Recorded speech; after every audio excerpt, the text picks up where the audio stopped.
চেষ্টা করে আর কতদিন অপেক্ষা করব? শুম্ভ নিশুম্ভ অসীম বলশালী, যুদ্ধে তাদের পরাভূত করা অসম্ভব।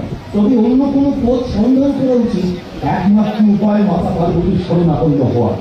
কেবলমাত্র তার মায়ায় পারে আমাদের স্বর্গ ফিরিয়ে দিবে। আসুন আমরা তবে সমবেত ভাবে মাতার বন্দনা করি।